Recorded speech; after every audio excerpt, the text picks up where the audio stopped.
फिर दिन हुआ पुरानी रात का, करे सो शुक्र हम खुदा की जात का, खुदा की जात का, नया फिर दिन हुआ। आज की आयत। और खुदावंद का फरिश्ता उसे दिखाई देकर उससे कहने लगा कि आए ज़बरदस्त सूरमा, खुदावंद तेरे साथ है। कज़ात 6 बाब 12वीं आयत। अज़ीज़ो, यकीनन हम में से हर एक खुदा की अनगिनत बरकत का शुक्रिया अदा करते हैं, जिनसे हम अपनी रोज़मर्रा ज़िंदगी में हर पल मुस्तफ़ीद होते रहते हैं, मगर अक्सर हम उसकी दी हुई नेमतों का शुक्रिया अदा करना भूल जाते हैं। खुदा की नेमत वो सलाहियतें हैं जिनको हम उसके फ़ज़ल से, उसी की हिकमत से इस्तेमाल करके ना सिर्फ खुद लुत्फ़ उठा सकते हैं बल्कि उसकी खुशनुदी के हकदार भी बन सकते हैं। अजीज़ो, याद रहे खुदावंद ने हर ज़ी शऊर को ऐसी सलाहियतों से नवाजा है। अब हमारा फ़र्ज़ है कि हम इनको अपनी ज़ात में दरियाफ्त करके ना सिर्फ खुद लुत्फ़ उठाएं बल्कि दूसरों के लिए भी बरकत और खुदा के नाम को जलाल देने का वसीला भी बने। एक दिन चंद बच्चों के साथ बैठे खुदा की दी हुई नेमतों के बारे में बात हो रही थी। अरून ने कहा, मुझे तो अपनी सलाहियत का पता ही नहीं। फिर मुझे याद आया, मैंने उसे बताया, बेटा एक दिन नहाते आप कुछ गुनगुना रहे थे, यकीनन आप अच्छा गा लेते हो। आप कलीसिया में क्वायर टीम में शामिल होकर अपनी आवाज़ को खुदा की हम्द व सना के लिए इस्तेमाल कर सकते हो। इसी तरह कोई भी काउंसलिंग कर सकता है, कोई अच्छा साज बजा सकता है या कुछ और भी। अजीज़ों, याद रहे ये वो खुदादाद सलाहियतें हैं जिनको अपनी ज़ात में तलाश करके और इनको उसके नाम के जलाल के लिए इस्तेमाल करें।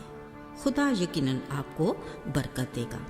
साथियों, एक दिन वीरान सी जगह पर एक जवान बलूत के दरख्त के नीचे बैठा कोल्लू में गेहूं झाड़ रहा था ताकि उसको जल्द ही कहीं महफूज जगह पर रख सके। ये काम करते वो डर और परेशानी से इधर उधर भी झांक लेता। ऐसा लग रहा था कि जैसे उसे किसी से अपना अनाज छिन जाने का खतरा है। इसीलिए वो ये काम बड़ी एहतियात से छुप छुपा कर रहा था। अजीज़ों, वाकई कुछ सूरत हाल ऐसी ही थी। ये कलाम मुकद्दस का सच्चा वाक़या है। इस जवान का नाम जदाऊन है जो युआस का बेटा है।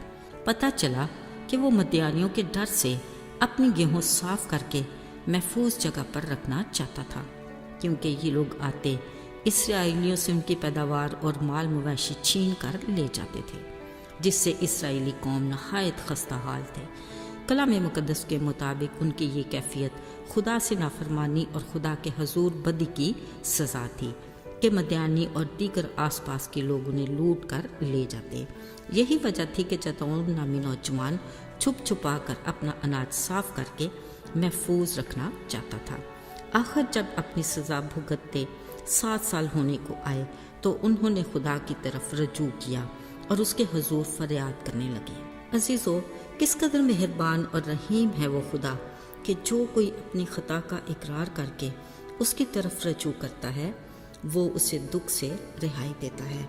आज खुदा ने भी अपनी कौम की फरियाद को सुनकर मुआफ़ किया और उन्हें उनके दुश्मनों से आज़ाद कराने का इरादा किया।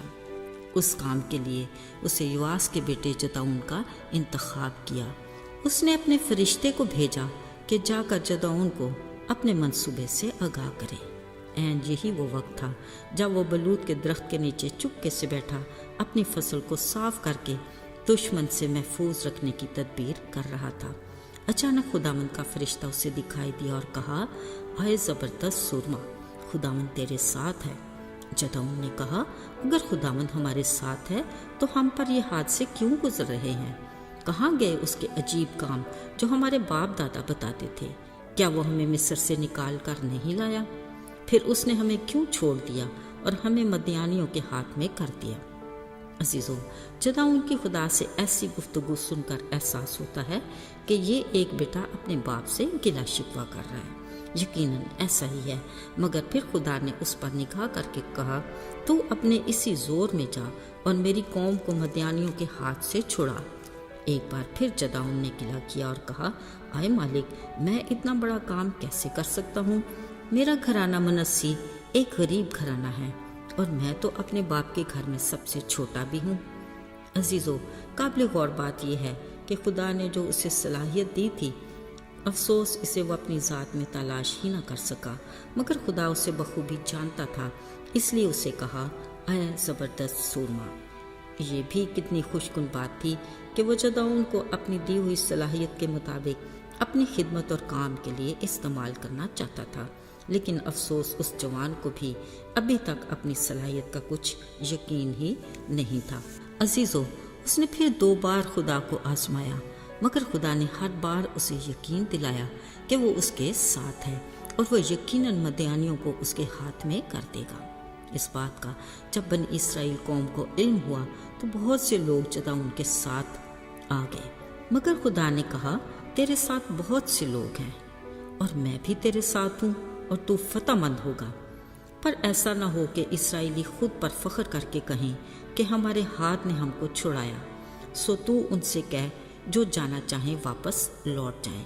پھر جو رہ گئے وہ بھی خدا کی نظر میں زیادہ تھے۔ آخرکار جب 300 رہ گئے تو خدا نے کہا، میں انہی کے وسیلہ سے مدیانیوں کو تیرے ہاتھ میں کر دوں گا۔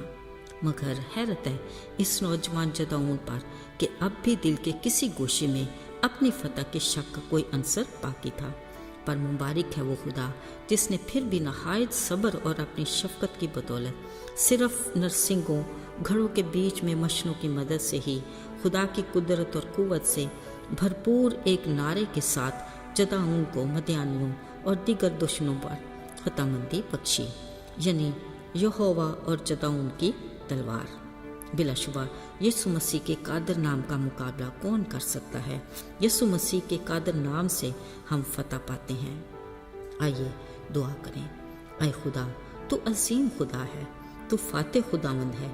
جب ہمارا مقابلہ ہمارے ازلی دشمن ابلیس سے ہوتا ہے، ہمارا ایمان ہے کہ ہم تیرے قادر نام کی بدولت ہمیشہ فتح مند ہوں گے۔ ہمیں اس ایمان میں قائم رکھ، یسوع کے مبارک نام میں، آمین۔